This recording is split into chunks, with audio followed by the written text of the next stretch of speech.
Good morning, church. Before we get started this morning, I do want to take a second to acknowledge a couple people in the room. Yesterday, I had the blessing of being able to officiate a wedding for a young couple in our room that you may not know. It's the granddaughter of the Whitworths over here. If you guys will stand up, this is Brandon and Elizabeth Kwan, everybody.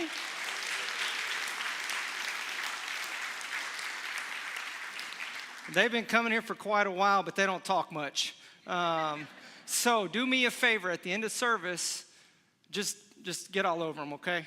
Just ask them about it. It was a beautiful wedding. It was a great time yesterday. The weather turned out almost perfect for us, and it was really nice to be there.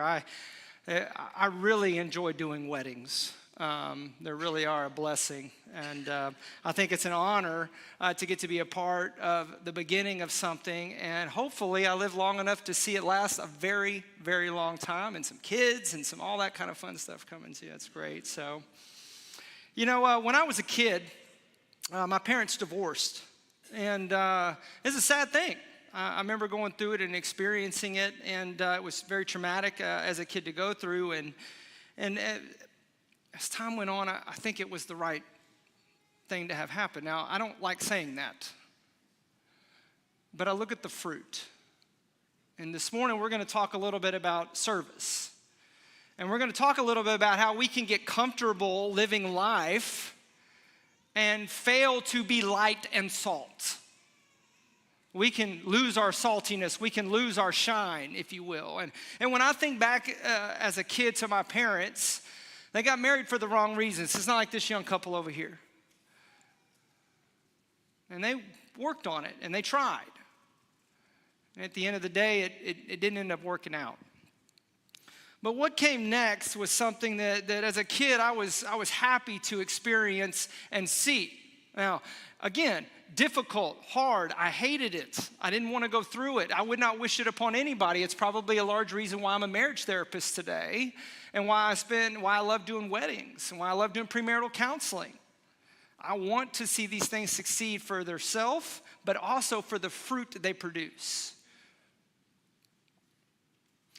My dad, he grew up a Church of Christ kid. His grandfather, I didn't find this out till I was in ministry, was a preacher at a small one-cup East Texas Church of Christ. And so he grew up that way, but I remember sitting in pews with him as a kid, because that's what we had then was pews, right? And I would look over and he wouldn't be singing. I'd look over and he wouldn't be engaged. I'd look over sometimes he wouldn't even be there. Be off fishing, be off hunting, be off busy doing something else. But after that divorce hit him square in the eyes, wasn't too long later that I saw something different in him. And one of the things that I experienced that was different from him was those every other weekends where I would go and stay with him. We would go to this place called the Harvest House. It's a ministry started by the Church of Christ there in town. Next door to it, and that ministry was a food pantry, for lack of a better term. And every Saturday morning that we were with him, I would be at this food pantry. Now, what I didn't realize at the time is my dad didn't like to take gifts from people, and because of his choices at that point in his life, he could not sustain things financially. And so at the end of every time we would serve there, he would say, "Hey, you guys want to get something out of the freezer?" Or, "Hey, you want something?" And we were getting our food for the weekend. I grew up eating out of a food pantry. I got to college, I had to do it again. I know what that's like. But what I remember from my childhood was the fruit of that labor to the people who I would walk out to cars and put groceries in their cars. To the hearts and minds of the people that would be impacted by that work of service that my dad was showing me out of desperation at some level. And I didn't always want to be there. But we would spend 2 to 4 hours there every Saturday that I was with him. And in the summers, we would spend even more time there working and making the place better. And today, my dad is an elder at his church. And he serves on a board of a nonprofit that has broken out from underneath that church called the Harvest House. And the church just donated some land. And they're building a 4,000 square foot facility there to better serve, and partnering with 3 other churches in the town to help do food distribution and resourcing of people who are struggling. It's an amazing thing to look back on, and I want to go to the dedication when that happens. The church is leasing the land to this facility, but they're partnering with other denominations, which growing up as a kid, I literally remember being chastised for playing softball with other denominations. You know? Fruit. The fruit that I saw. I want to ask you a question. Any of you ever had a fruit tree? You know me, I have a fig tree. I talk about it sometimes. You know what's one thing I've never seen a fig tree do? I've never seen a fig tree eat its own figs. I've never seen an apple tree eat its own apples. Lemon, lime, you name it. I don't know that I've ever seen a fruit tree eat its own fruit. You ever thought about that? And when God gave us this illustration of fruit and being fruitful, that he was talking about something that can't be consumed by the thing creating it, but yet, do we think that about ourselves and our own spiritual fruit sometimes? Do you think God has poured into you for you? Do you think he has rooted you into him so that you can make fruit for yourself? I bet you do. We are called to be makers of fruit. And if you really think about it, trees and plants make fruit for things that are going to pass by them in life. They serve what comes by them. They are a work of service that is in the pathway of something else to be blessed along its journey. And thereby doing so, producing more trees, plants, to make more fruit. In Matthew chapter 5, Jesus talks about salt and light, and we're going to make a little shift here for just a second because I want to talk to us today about what I see going on in our world and our culture and how we sometimes navel gaze. There's another thing that we could use to illustrate today. That we often choose self-fulfillment over self-sacrifice. That we often measure success by how much we can store up, how much we can gain, how much we can acquire. You ever wondered what it would be like if we measured success by how much we could give away? I mean, we live in abundance, don't we? Don't you? You may not feel that way when you look next door. You may not feel that way when you visit somebody else's house or feel that way driving down the freeway and see somebody else's nicer vehicle. But that's how our world lives. And it can create darkness and depression and isolation. We can become divided, fearing, warring up, walling up, separating ourselves from other people because we are afraid of losing what we have gained. Not recognizing. I mean, there's parables about this, the parable of the talents in Matthew chapter 25, where Jesus chastises his one servant who buried his wealth instead of risking his wealth. An illustration for our own spirituality.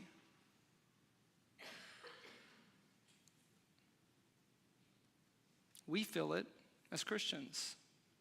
I know we can be tempted into it. I know that I'm tempted into it. To prioritize myself, my time, my comfort as a way to grow spiritually in Christ. That's not how it works. That's not how we can grow deeper in our faith and our understanding. It requires risk. I want you to listen to these words out of the Sermon on the Mount. And as we listen to these words, I want you to put yourself in these people's position. They're slightly different than us, but in many ways very similar to us. As Jesus is sitting here talking to a group of people that are following him, possibly unemployed people, poor people, most likely Jewish people who were not part of the Roman Empire, who are living in a place they don't want to live, living a life that they don't want to have, hoping for change to happen, hoping for a better life. And Jesus looks at them with kindness, and he speaks words of hope to them. Listen to these words. He looks at them and he says in Matthew chapter 5, starting in around verse 13, you are the salt of the earth. Now I want to pause for a second. I want you to hear that. You are the salt of the earth. What is salt? Salt's what makes everything taste great. You ever had a potato chip without salt? A Chick-fil-A fry without salt? You ever know somebody who can't eat salt? We actually had a person like that who grew up in our youth group. I feel for the kid. Salt makes things good. Salt doesn't go around boasting about itself. Salt is an addition to the substance that comes. Salted meat after it's been smoked. Salted caramel. Salt's in everything, right? We've been told for years that salt's very bad for you. Don't consume salt, but yet Jesus says salt's great. But he looks at a bunch of poor people and he tells them, you are the salt. You are the important additive. You are the thing that makes life taste good. You are the thing that makes things stay better, preserve. You are the rich thing that people want to trade their money for so they can have. You. Can you imagine hearing that when you're the smallest of the small? When you're not smart enough to be a Pharisee or to be a person of power, when you're not part of the Roman Empire and have the wealth and the authority to do whatever you want to do. Can you imagine hearing that from a person who you look at it, you admire, and you see their power, you see their authority as a teacher? You are salt. But if you lose your taste, how shall it be restored? It is no longer good for anything except to be thrown out and trampled under people's feet. Now, you can't imagine salt not being salty, can you? I mean, what would it be? It's just rock, dust. It's pointless. This is one of the interesting things about Jesus is talking about how we are to serve and how we are to be a part of this culture and this world that we are in. Is that we have to be salty. You ever heard that phrase? You ever heard that phrase? Yeah, we have to love with truth. Because if we lose our saltiness, what happens? We're good for nothing. Jesus is going to throw us out and trample us. That's what God's going to do. Do you believe that? You think grace is going to cover up our lack of use of our spiritual gifts? You think God's going to keep pouring into you if you don't use it to serve him? He's not an idiot. He's not going to waste his effort and energy. He's going to look at you like he looks at the servant. And he's going to say, I gave it to you. You could have at least invested it. But instead you buried it. It's Jesus. But he's looking at us and saying he's given us something amazing. He's given us saltiness. If you don't like the saltiness, how about this one? You are the light of the world. A city set on a hill that can't be hidden. People don't light a lamp and bury it, do they? They don't turn a light on and then cover it up so no light can shine out of it, do they? Well, I mean, what would happen? It would smother, it would go out. It would cease to exist, and it would provide absolutely no purpose at all.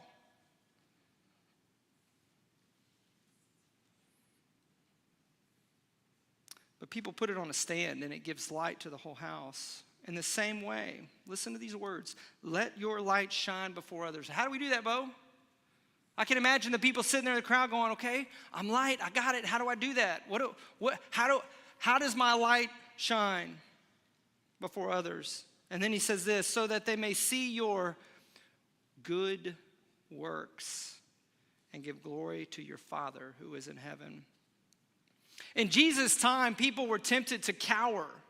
They were tempted to pull away. They were tempted to be in fear, to not say truth with love, to not extend themselves out there. They did not feel valuable. And Jesus looks at them and says, you're valuable and you're useful.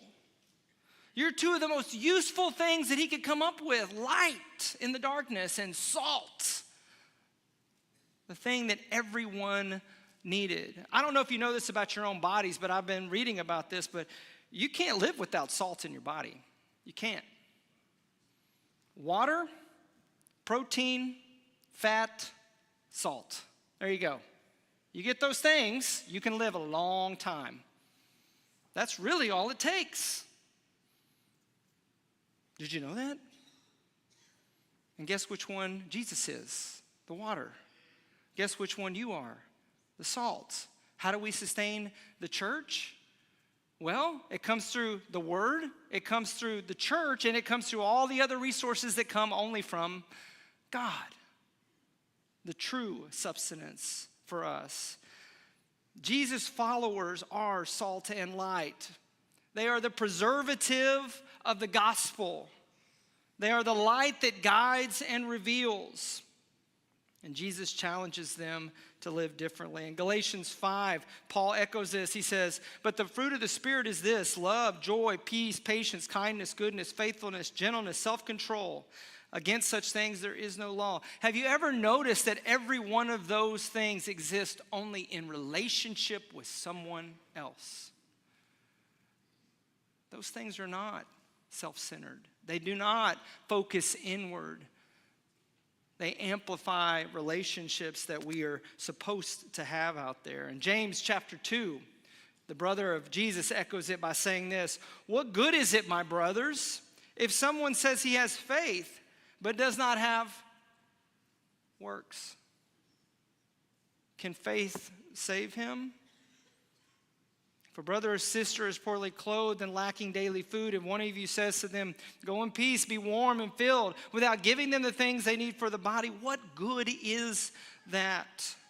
So also faith by itself, if it does not have works, is dead. And I'll amplify this a little bit here. I could ask every one of you in this room, and most of you would tell me this: do you believe in Jesus? You would say. Do you have faith in him? You can't answer that with a yes or no, guys. Let me explain something to you. Your talk talks. Your talk talks. And when you say you believe, that's your talk talking. But when your walk talks, that's faith. And the crazy thing about how this world works, I'm a therapist, 80% of the communication coming out of a human at any moment, 80% is nonverbal. 20% is verbal. If the 80% doesn't line up with the 20%, which one are you going to choose? I think you're the best person that's ever existed. I hate your guts. You're just the worst. Can I give you a hug? Which one are you going to go with? You always are going to go with the 80%. So your walk talks, that's faith. You can say, I believe in Jesus all day, but if your walk isn't saying it, it doesn't really matter. Your walk always talks louder than your talk talks. And it always will. Faith without works is dead.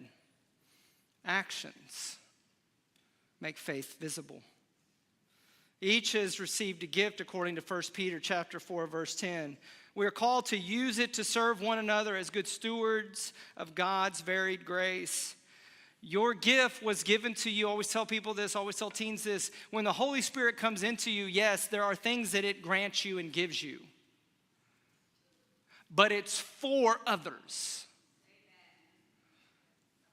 It's for the relationships that you have. My gift doesn't serve me, it serves you. Your gift doesn't serve you, it serves me. That's why the church works. And when the church works, when the church walks, when it is faithful, fruit happens. And what fruit is that? Well, it's pretty obvious to see when you look at those relationships. There's joy, and there's peace, and there's kindness, and there's goodness, and there's faithfulness, and there's gentleness, and there's self-control.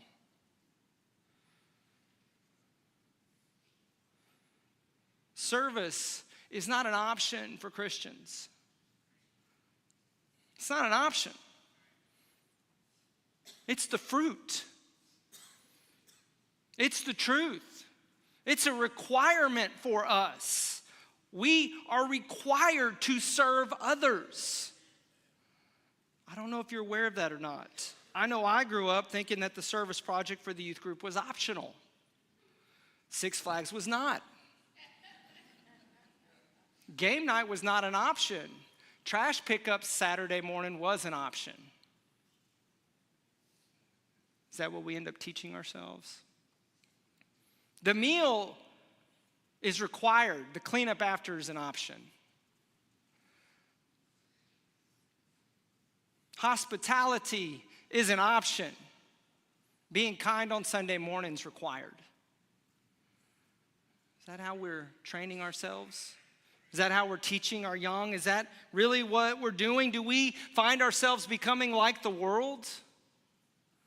It's good to have customer service when they will benefit us. But when it benefits somebody else, let's just avoid it.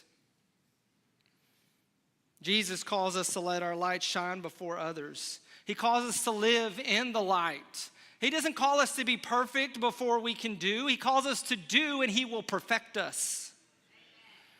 We aren't saved by our good works. I just want to be clear about this because this can be so confusing for us Church of Christers. We can get lost in having to do things to earn salvation. You don't do anything to earn salvation. It's given. It's invested in you. Your salvation is an investment in you so that you can be salt and light without any fear, without any worry. You can give away things without any fear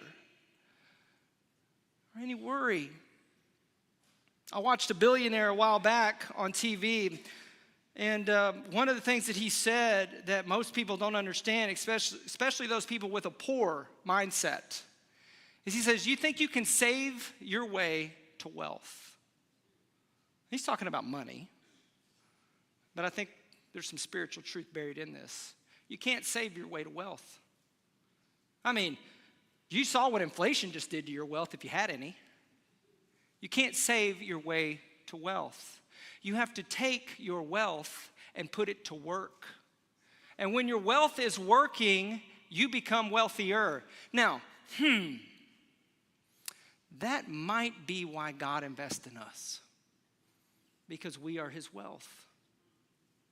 And when he invests in us, rather than saving everything for himself, rather than keeping Jesus physically here, saying, come gather around me, when he pushes it out to people, what ends up happening is you end up with billions and billions of followers rather than just the people within earshot. When we grip our wealth tighter, we lose it. When we risk it, God gains. And we invest. Like a fruit tree, we are called to give away our fruit generously to others. Like the Good Samaritan who served the stranger, we are called to show God's actions to others in this world. When we serve people, God's goodness can be seen and he can be thanked. It's not about being a hero. It's not about finding the most massive way to make the grandest impact ever. A lot of times, it's about the small things. Because you remember, we're a tree to produce fruit. And we can't always uproot ourselves and move to better places. We have to be where we have been called to be and give fruit to those who pass by us. That may be us being called to help a neighbor, to notice when the yard around us is destroyed and they might need help. That might be a call for us to volunteer in our local shelter, to reach out and take care of another kid around us when we see that their parent needs some help, to provide a scholarship for somebody when they don't know it was us that gave. There's a lot of ways that we can give, and I'm going to give you a list. That way, when you walk out of here today, you can do at least one thing this week to be the light and be the salt. Does that sound like a plan? I don't want any excuses, because you are salt and you are light, and I don't want somebody stamping you out. And sitting in a Bible class isn't going to make you saltier and isn't going to make you brighter. Giving away things for Christ will. And when you get stressed and when you get worn out because you've been working so hard and giving so much, then you come into that Bible class and you're reminded, heaven's coming. God loves me. The more I give, the more he gives. The more blessed I bless, the more blessed I feel. I don't know if you've ever thought of it this way, but it's better to give than receive, correct? It's better to give than receive, right? You all agree on that. I think you do, but some of you really like getting. But it's better to give than receive.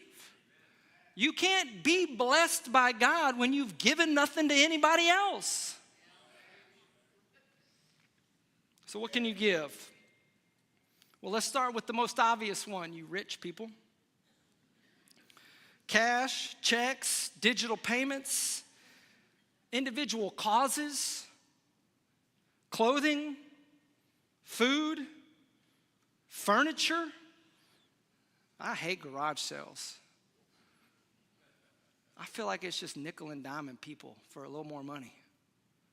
Just give it away. Computers, phones, TVs, books, novels, toys, household goods, vehicles. Anybody ever gave one of those away? I did once. It was great. It was really awesome. It felt amazing to do that. School supplies, medical equipment, personal care. Here's a little different category of thing, because you say, you know what, Beau? I don't have that stuff.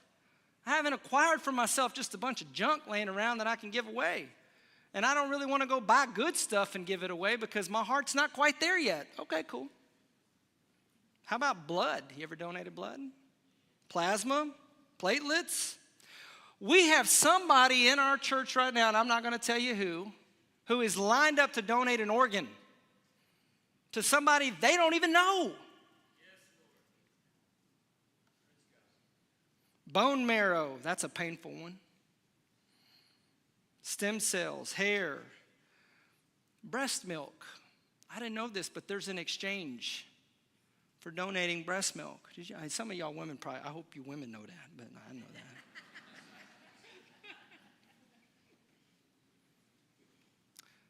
We can donate our bodies when we no longer need them. We can donate our time. It's one of the most valuable resources that everyone possesses, right? We can help out at schools and shelters or community events. We can mentor the young around us. We can look for opportunities that we don't have to do it every day all of the time, but we can look for space to encourage. We can help tutor. We can do what's called pro bono work. If you don't know what that word means, ask me afterwards. But you've been given a skill and you've been blessed with the skill. Don't always make money off of it. We can help out with childcare. I'm sure some parents out there would appreciate free babysitting from time to time. So they could actually, sleep sometimes. Pet care. We can go pick up garbage in a park. Heck, we could walk around a church building and pick up garbage. Transportation. You have a car? You ever given anybody a ride somewhere that wasn't directly related to you biologically? It's kind of a scary thing to do, but it's so fun. Working at a church building, I do it all the time. And I have great conversations with people. I always take somebody else with me. And usually they sit right behind them, but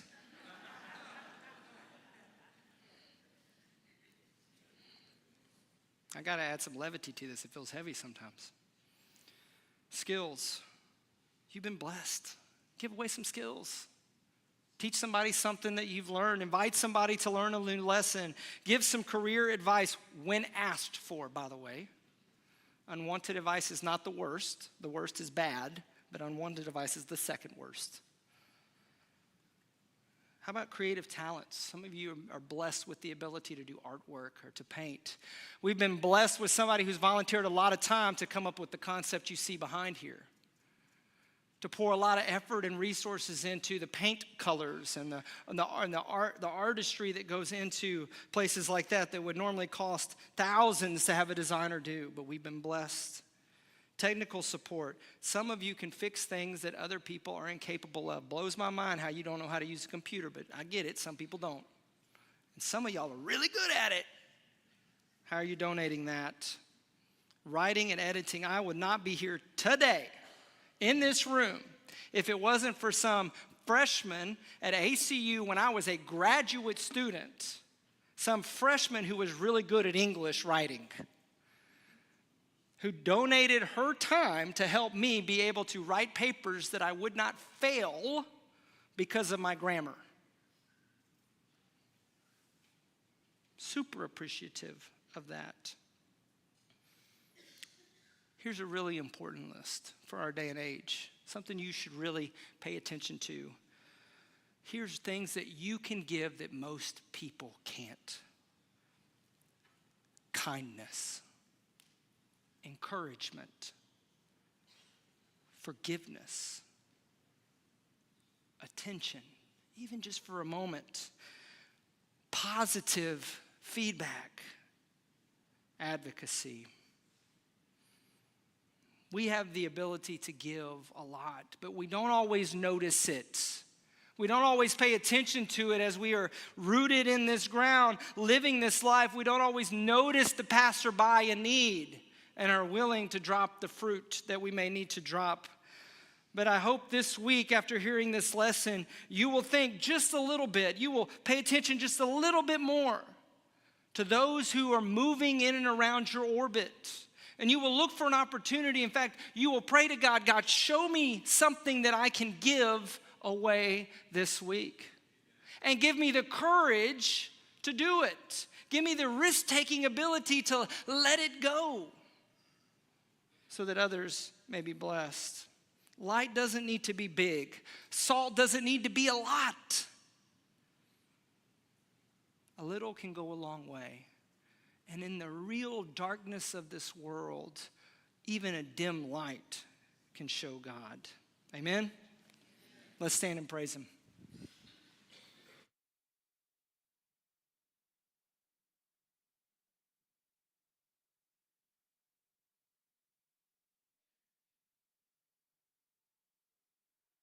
Let us join together. Thank you for the cross, Lord. Thank you for the price you paid, bearing all my sin and shame. In love you came and gave amazing grace.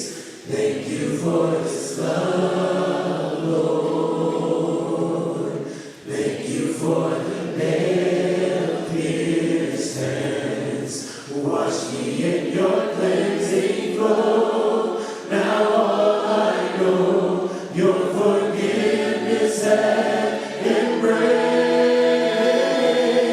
Worthy is the Lamb, seated on the throne. Crown you now with many crowns. You reign victorious, high and lifted up. Jesus, Son of God, the darling of heaven, crucified. Worthy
is seated on the throne. Crown you now with many crowns. You reign victorious. High and lifted up.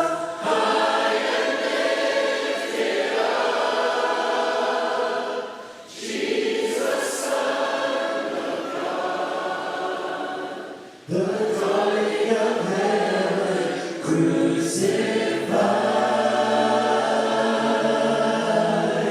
Worthy is the Lamb. Worthy is the Lamb. Worthy is the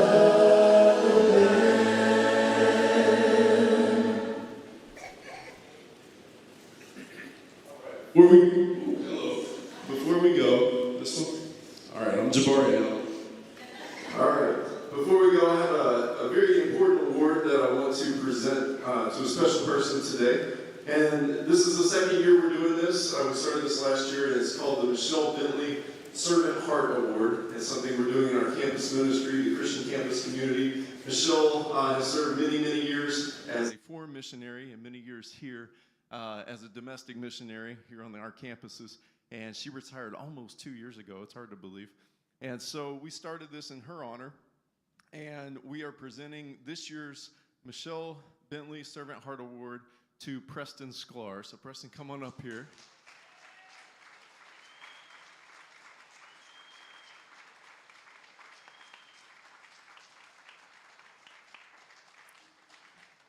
I'm gonna wait till he gets up here to brag on him. Preston serves as our student org president for UNT, as we're an official student organization there, and also at Texas Women's. And he's been our student org president. And I would say he has taken that role and those responsibilities to a new level this year than what it once was. He's also serving in our campus missions training program, which he's the first one we've tried to have in that, and also be a full-time student. And he also works a job and also has a serious girlfriend. So he kind of has a lot to juggle. But the Lord has provided. And Preston's kind of a unique individual. If you guys know the Enneagram, I'm a 7, Beau's an 8, and he's kind of a combo of the two. He's the life of the party, but also gets stuff done. So he's a force to be reckoned with. A couple of things he's done in addition to being our student org president. He's also been the student org president of a new group he helped launch and co-launch with Lori and Lena Lipinski called Students Against Sexual Exploitation.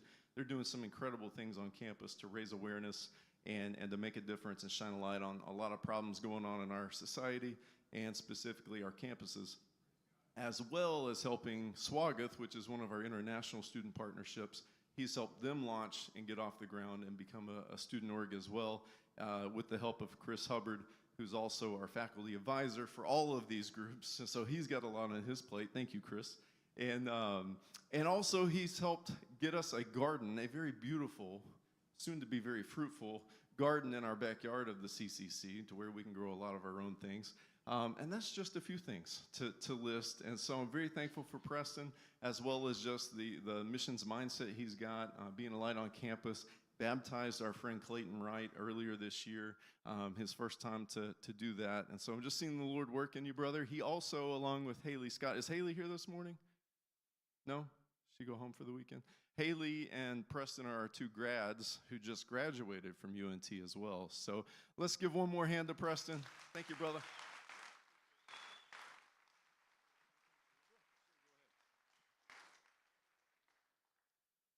I didn't really think I was. This means a lot more than, it just means a lot more than what it seems. Because Michelle Bentley is, she's the one who planted that seed in me. And what grew from just a small minuscule seed. I mean, you talk about the mustard seed, right? I didn't think I was going to be able to do it. To live that kind of life, to meet these kind of people. And when I say these kind of, I mean the most fantastic, God-blessed people that I know today. And for each of you guys here, this is as much of an award to me as it is to you, because I want you to know that this is a witness to what God is capable of doing in each of our lives. So I'm just as grateful for this as I am for each and every one of you. I see each of you as this. This is gratitude.